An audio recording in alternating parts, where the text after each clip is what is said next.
Hello, good people of YouTube. Mountbatten here. Let me start this video off by saying I normally try to leave politics out of my videos as much as I possibly can, because we all like to escape to video games, to escape from, of course, the stresses of our daily lives, including politics, so I normally leave those out of my videos for that reason, among several others. But today's video we are going to be talking about politics and current events. So just giving you a fair warning here, if you don't want to hear any of that, thanks for clicking on the video. Just wait until the next video comes out. But for the rest of y'all that want to stick around, of course by the title of this video you already know what we're going to talk about. That's of course the Russian invasion of Ukraine.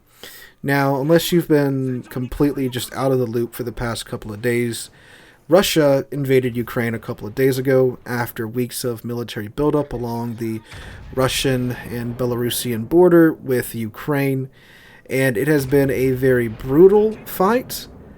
Some very, very inhumane things have happened, and it's looking like it's going to last a lot longer than what most people thought. And, well, what does that leave Wargaming? Now, a lot of people have made a lot of assumptions based upon me still playing Wood Warships and still putting out Wood Warships content. No, I don't support Russia. Putin's an asshole. This is a completely unnecessary, unjustified war that's costing hundreds, if not probably thousands of lives so far on both sides. People are dying needlessly thanks to Vladimir Putin. I will say that. I will continue to say that. And that is what it is. That's what's happening right now. This is a completely unjustified war. A completely unnecessary war. It says a lot about the United Nations, of course. I was watching the UN Security Council meeting on the night of the invasion, and literally in the middle of that meeting, Putin posted his justification, quote unquote, for his special military operation in Ukraine in the middle of that meeting. And boy, that says a lot about the UN and how pretty much useless it is. But yes, that is what's going on. That's where I stand on the issue. Now, there have been some absolutely heroic things coming out of Ukraine that I've been seeing pop up on the news and on social media. The Snake Island 13 telling the Russian Navy what to do with itself after they were requested to surrender.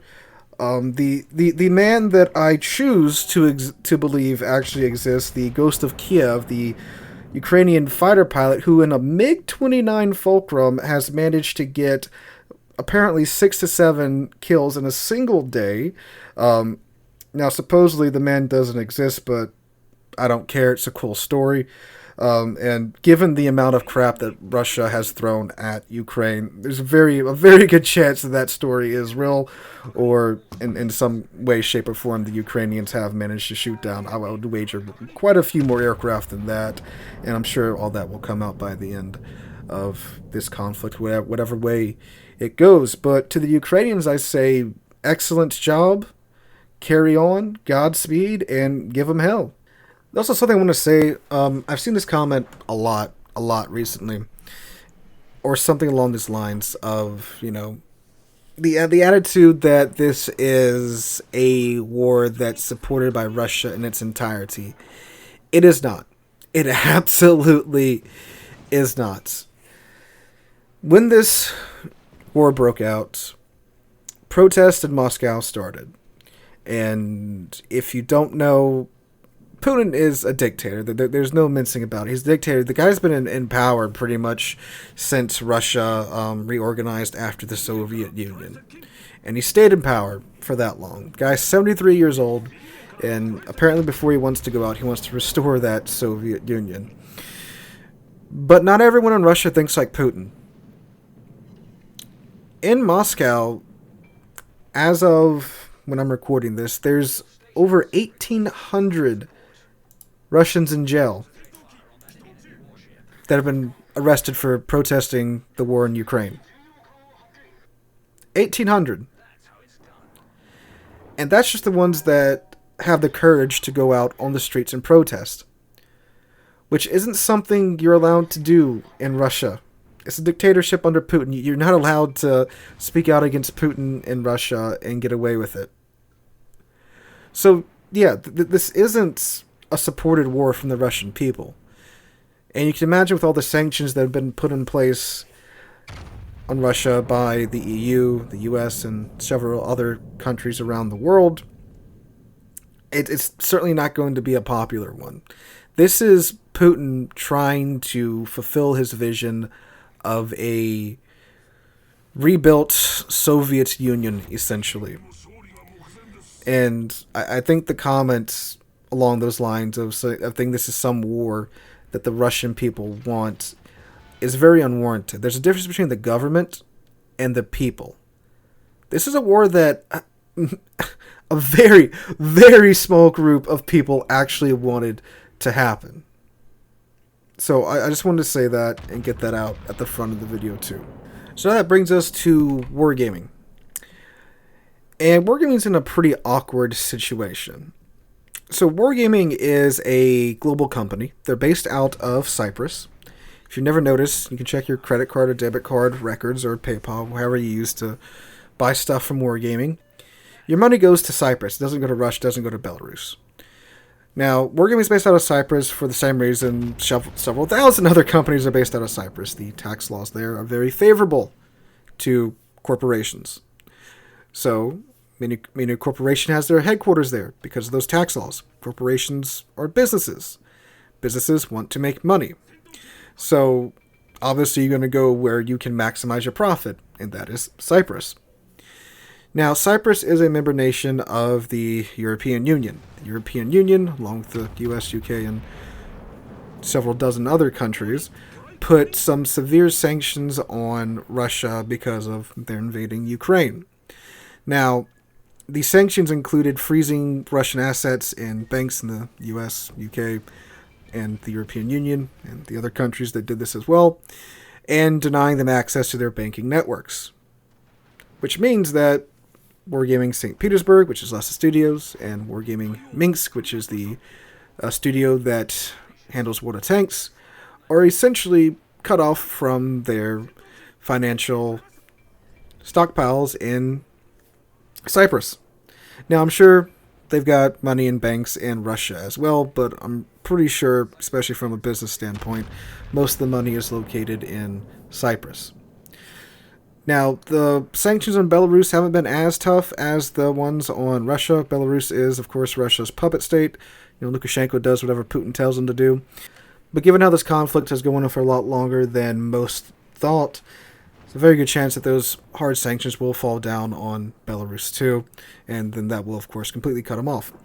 Now, these sanctions don't deny companies in Russia the ability to continue to operate, especially companies like Wargaming, which produce video games.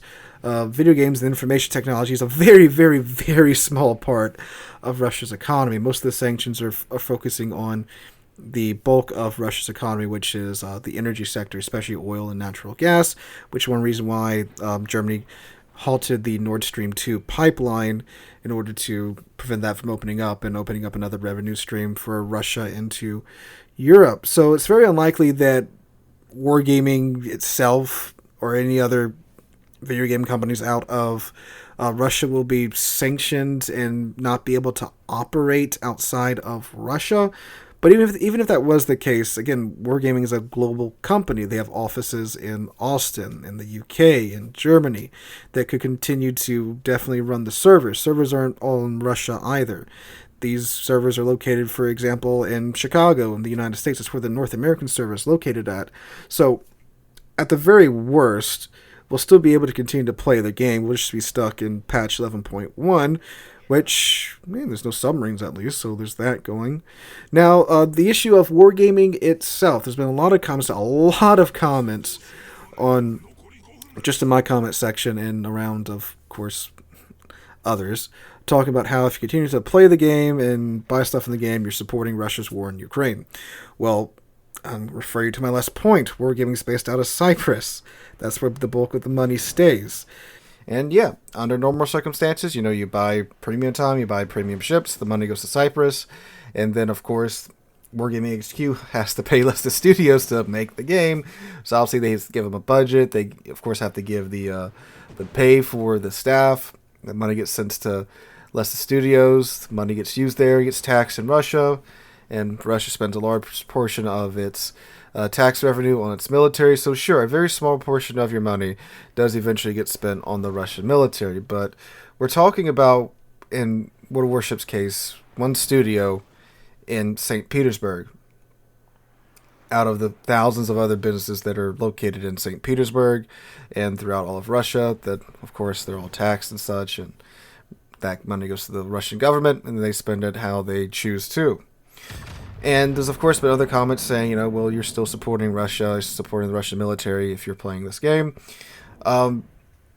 Yes, technically in a very small way, but if you want the brutal, honest truth, I mean, the tax revenue from Lesta Studios in St. Petersburg is, I wouldn't even say a drop in the tax revenue of the Russian government, nor their funding of their military. It's not like, every time you buy a premium ship in the game, you're buying a tank shell or something for the Russian military. You're not. You're maybe buying a little bit of the powder on the inside of it. Yeah, I mean, technically it's true, but it's so insignificant that, especially with the state of the Russian economy right now, with the sanctions, the ruble. I mean, guys, Dogecoin, that joke cryptocurrency, is worth more than the Russian ruble right now because of the sanctions.